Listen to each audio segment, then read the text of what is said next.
Confessions of a former doctor shopper and the pain of prescription opiate addiction. Australia's use of opioid-based painkillers has quadrupled in the past decade. Figures from 2014 found that 800 Australians died after overdosing on prescription opioids. Rusty Lissam became addicted to opioid painkillers after first being prescribed them for back pain. She spent 32 years going from doctor to doctor, trying to get multiple prescriptions to feed her habit. She shares with Lateline the struggles she went through to get her fix. I've traveled a lot around Australia.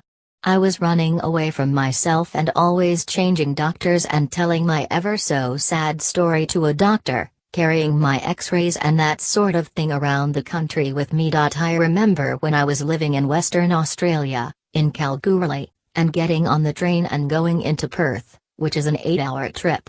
It's not a quick trip to go and see a doctor to get opiates. And the same in Darwin. And the same in Queensland. I remember another time where I had no money and I was just so desperate, I took my sewing machine to a hawk shop and hawked it to get the money. I had to hitchhike with this sewing machine 50 kilometers, in the summer heat, in the north of New South Wales. Doing whatever it takes. It was total desperation when I ran out. And my focus would be on a drug, and getting that drug. And no matter what I had to do to get it, I would do it. I have vomited into a bowl, and put Panadol in it, and gone to a pharmacist and said, "Look, I vomited up my medication, I need to have more. Isn't that yucky?" That's how desperate I got. Photo: Australia has no national prescription drug monitoring system. App: Melanie Foster, The Physical Scar. See, remember times when I would go to a pharmacy and get over-the-counter drugs, like Panadine or Mercendal, and crush them up and put them in a needle and put them into my legs. I got lots of abscesses. I got one where I could not walk because I was using blunt dirty needles. And I got this great abscess on my thigh. I've still got this huge scar there and I had to be hospitalized for 5 days because of that abscess. It was almost down to the bone. Addiction is a thief. It stole my soul, and that's exactly what it feels like, that I was walking around with no soul.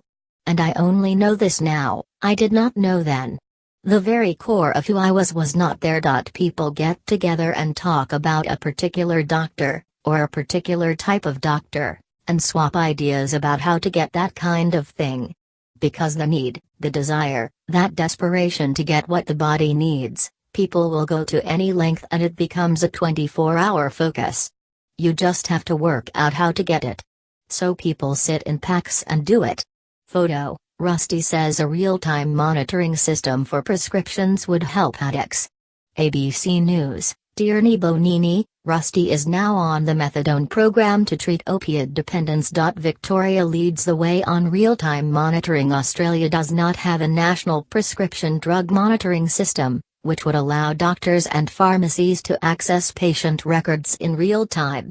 It's too late for Heather when Heather Fauchades died, 26 years after a car accident that left her needing multiple surgeries. More than 50 boxes of prescription medication were found in her bedroom. Now, her father wants action to combat the opioid curse.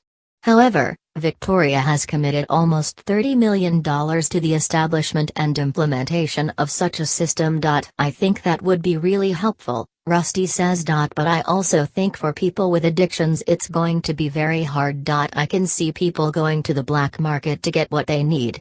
Because I'd do anything. Support services are available for people suffering from chronic pain or addiction. Scriptwise, 03 9900 92807. Pain Link Helpline, 1300 343 57. Watch the story tonight on Lateline at 9:30 p.m. on ABC News or 10:30 p.m. on ABC TV.